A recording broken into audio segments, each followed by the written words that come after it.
find out how Noxzema got its famous name on this episode of Antique Bottle Stories.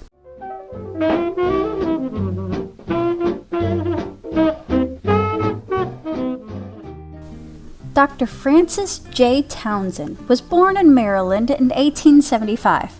He became a physician/druggist by age 25.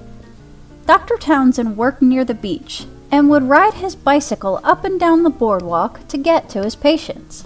It is reported that he received $2 for a house call and $2 for an office visit.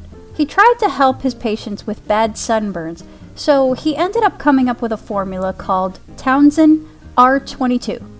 Not sure what year this is, but he began prescribing it as a sunburn remedy.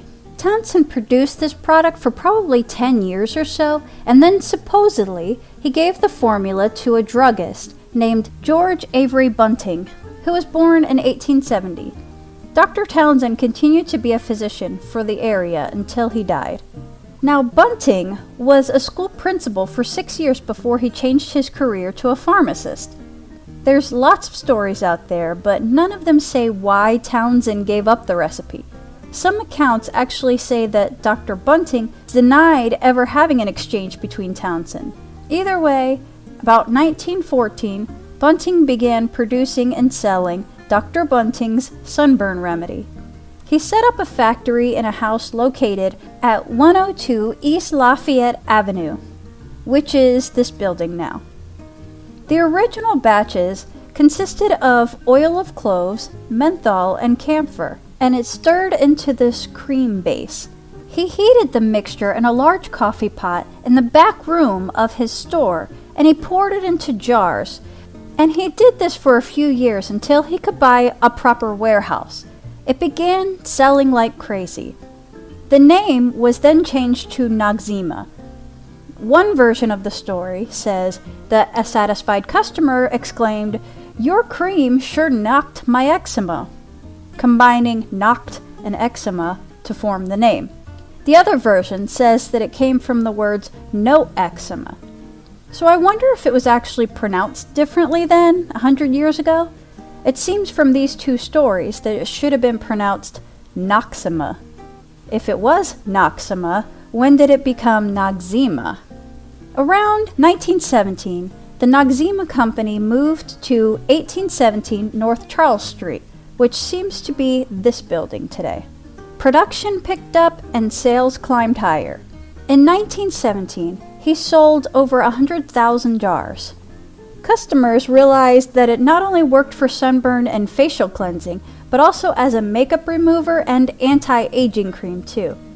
In 1926, Noxzema Chemical Company broke ground and built a small factory in Baltimore, Maryland, at the corner of West 32nd Street and Falls Cliff Road.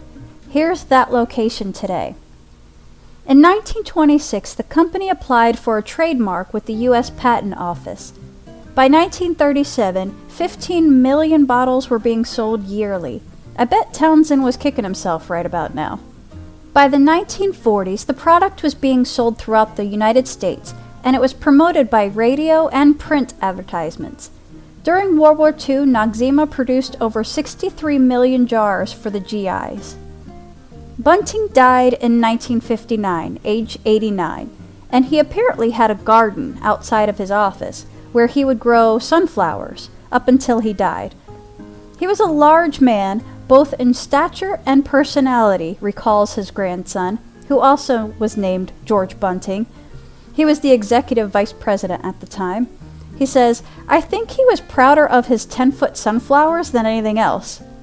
In 1961, the company, still in the Bunting family, decided to launch a new line of products called Covergirl Cosmetics, focusing on natural-looking, greaseless makeup.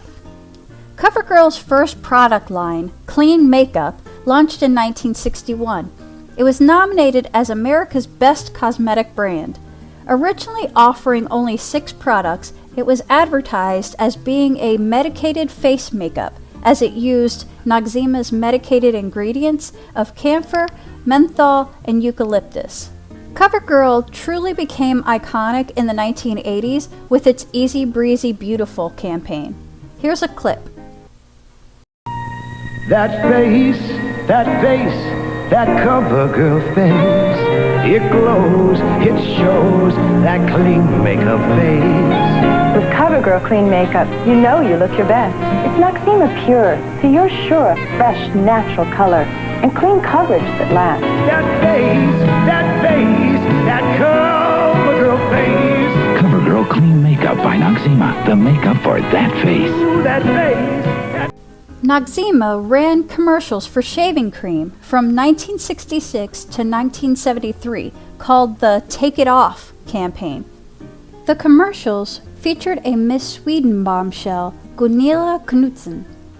In her Scandinavian accent, she would tell men seductively to take it off, take it all off, obviously meaning facial hair. It was one of the sexiest commercials to be aired at the time. Here's a clip. Nothing takes it off like Noxzema medicated shave.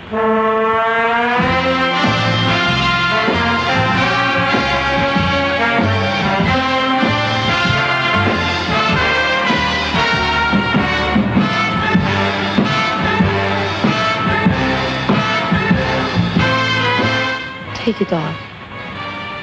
Take it all off.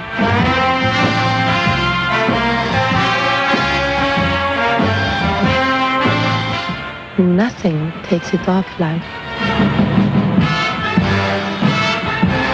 Noxzema medicated shave. Noxzema Chemical Company was reorganized in 1966 as Noxel Corporation. Noxel continued to be owned by the Bunting family. 3 generations it stayed in the family. George Bunting, his son, and then his grandson. Then in 1989, Procter & Gamble purchased the Noxel company as part of a $1.4 billion merger. Procter & Gamble sold the Noxzema brand to Alberto Culver in October 2008. Alberto Culver was bought by Unilever in 2010. In 2014, it was estimated that 17 units of Noxzema are sold every minute. My jars are very early jars. The small one is the first version of the cobalt blue jar that they produced between the 1910s and the early 20s. It's 8-sided and only about 1.5 inches tall and 1.5 inches wide. Here's one from the internet with the lid that it would have had. The larger one is from about the 30s or 40s. I think it's either this one or this one. The cobalt blue is gorgeous, isn't it? The old logo has Nox and then a big Z and then EMA. I can't find when they stopped putting this logo at the bottom of the jars. I looked everywhere. I just love these stories. And I'll tell you, I learned something new today. Noxzema came up with Covergirl? I'm sure some of you guys already knew that, but that was news to me. Well, thanks for watching. Stay safe, and we'll see you next time.